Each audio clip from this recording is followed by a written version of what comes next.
जगतसिंहपुर जिला तथा जगतसिंहपुर ब्लॉक महाकालेश्वर पल्लीठारे गड़ी उठी शिक्षा प्रदान क्षेत्र में वैप्लविक परिवर्तन आनी स्थानीय अंचल में एक स्वतंत्र परिचय सृष्टि करिथिबा सेंट जावियर हाईस्कूल अष्टम वार्षिक क्रीड़ा प्रतियोगिता 2 दिन धरी अनुष्ठित हो जाइछि। एही अवसर में विद्यालय प्रधान शिक्षक प्रशांत कुमार नायक आवाहकत्व में आयोजित वार्षिक क्रीड़ा प्रतियोगितार उद्घाटन उत्सव में मुख्य अतिथि भाव वरिष्ठ शिक्षाविद अरुण कुमार महारणा जोगदे क्रीड़ा पताका उत्तोलन कर मतव्यक्त करथिले। अन्यतम अतिथि भाव विद्यालय प्रतिष्ठाता इंजीनियर सुधांशु शेखर पट्टनायक जोगदे छात्र जीवन में समयानुवर्तित होगा नितांत जरूरी। छात्र जीवन में शिक्षार जेतिकी आवश्यकता रही क्रीडार मध्य सेतिकी आवश्यकता रही बोली मतव्यक्त करथिले। नमस्कार, मु लिपिका आपण मानको स्वागत करछि नुआ रूपरे होली टीवी ओडिया।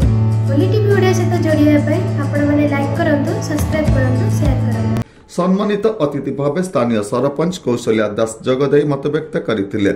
सेहीपरि उद्यापित दिवस अवसर में मुख्य अतिथि भाव जगतसिंहपुर पुस्तक मेला उपाध्यक्ष अभिमन्यु परिडा, मुख्य वक्ता भाव विद्यालय प्रतिष्ठाता इंजीनियर सुधांशु शेखर पट्टनायक, सम्मानित अतिथि भाव भारतीय जीवन बीमा निगम जगतसिंहपुर शाखा वरिष्ठ प्रबंधक दामोदर राउत प्रमुख जगदे मतव्यक्त करने सह कृति प्रतियोगी मानक ट्रॉफी और मानपत्र प्रदान करथिले।